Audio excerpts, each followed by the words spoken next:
watching Amador County's local television network, TSPN. And now back to TSPN News with Tom Slivick. Comprehensive news, because in today's world, you need more than just sound bites. TSPN, streaming on the World Wide Web and on demand at tspntv.com.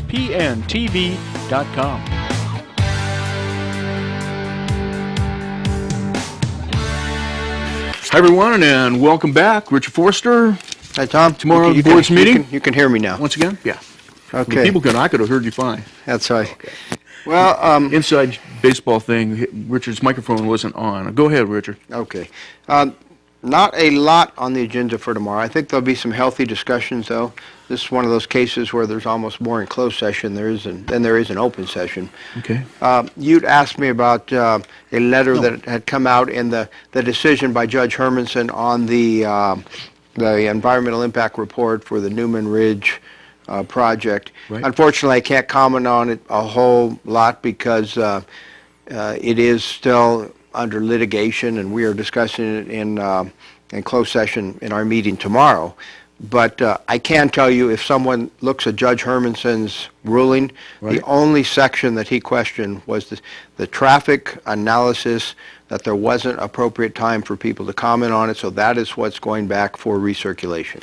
And I believe that's because it comes out in a draft form at first, and then things get rewritten. What did that have to do with it? Between the draft EIR and the final EIR, there were some changes made. There's still, we felt, appropriate time for people to review it, but we'll go with the judge's ruling. We have to go back, and the board has to decide what they want to do, and I'll leave it at that. I'd better not go any further.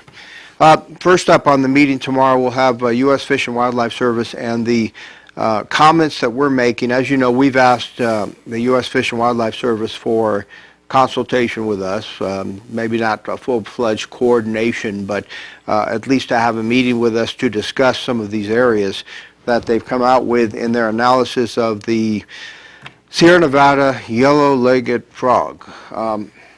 This is one of those things that their own comments indicate that they don't need to go any further than where they are right now. The yellow-legged frog history has already been examined. The state of California is doing the California Department of Fish and Wildlife are doing sufficient analysis and then actions to ensure that the yellow-legged frog, what's left of them, are going to hopefully survive. And that means that the number one area that U.S. Fish and Wildlife saw where there's danger to the yellow-legged frog is basically from the fish, and because the fish eat them.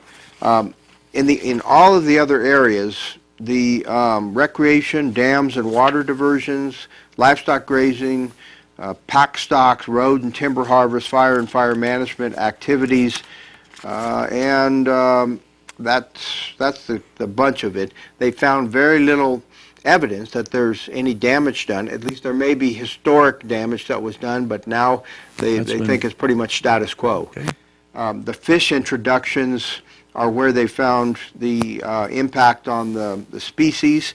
But you know, something interesting is they're complementary of the California Department of Fish and Wildlife in the way they've handled this whole thing. Well, California already has the yellow-legged frog on their list of endangered species, and they're already taking care of them. Why the feds need to come in and basically allocate a huge amount of property where in Amador County's situation, we think there's sufficient evidence to say that the area of Squaw Ridge, which is what's going to be impacted in Amador County, the evidence is there to show that there's very little impact on the fish. That the Squaw Ridge area has the Bear River reservoirs and Silver Lake reservoirs. Okay. They've shown in their own analysis that man-made reservoirs are not suitable habitat for the yellow-legged frog. They won't live there because of the sloping of the banks, and it's just not a natural environment for them. There's other evidence that they've shown that Amador County is not a suitable location for the frog to live in that area. The physical and biological features that exist within that terrain in that area are not suitable for yellow-legged frog. So our question to Fish and Wildlife is, why are you including that massive area in Amador County when it's not even a suitable habitat for them. And that comes into question. I mean, this is where the lawsuits are going to come from, because U.S. Fish and Wildlife needs to look at their own data that they have. They cannot allocate more than is necessary as critical habitat, and that's what they're doing here. Isn't there quite a lot? I believe that the meeting that was several months ago up in Sonora, the questions were raised as saying that isn't there quite a lot of land already off limits, and isn't that enough for habitat? And that's the other argument, that there's all of the agencies that have come together, U.S. Fish and Wildlife, and it goes on and on from there. You got California Department of Fish and Wildlife, and there's many other agencies that have come together. They're already taking measures to protect the frog. There's already sufficient critical habitat, and there may be areas, a spot area here and a spot area there, that need to be designated. Right. What you do though is you don't say we're going to put 10 counties as critical habitat. It just doesn't work like that. So what they won't do though is they won't sit down and talk about this thing. As usual with most federal agencies, their mind appears to be made up. But we think, if you look at the body of evidence, that there's clear evidence that they're going too far. And by the way, there's a disease out there called BD disease, capital B, small d, that is a disease of concern that they've spotted.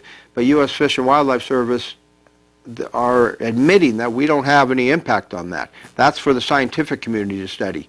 But that BD disease, they've already indicated is going to jeopardize many of those areas where the yellow-legged frog presently exists, and it'll probably wipe them out. There's nothing you can do about that. So until the scientific community solves that, why place a bunch of additional ground into critical habitat? I mean, you have to let the different agencies solve these issues. All right. You want to move on with that? Are we still with this? I have a little bit more on this. Go ahead. I mean, they've already listed, U.S. Fish and Wildlife has already listed the yellow-legged frog as a sensitive species, which means that they're already watching them. They basically admit in their own documents that they're doing everything they can do right now. They're doing the de-fishing, of, if that's what you want to call it, taking the fish out of places where they were previously stocked. They've non-native species. They've tried to get them out of areas where they can. Now, obviously, in wilderness areas, there's some fish, there's some means that they cannot use as far as chemicals and things like that to get to kill off the fish so that the frogs can live.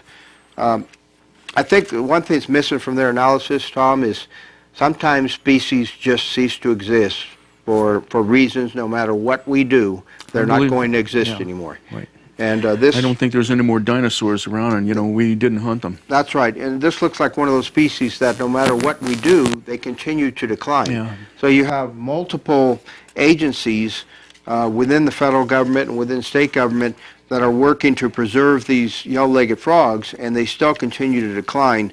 At some point, I'm not saying throw in the towel, but at some point you have to realize that maybe our best efforts aren't working.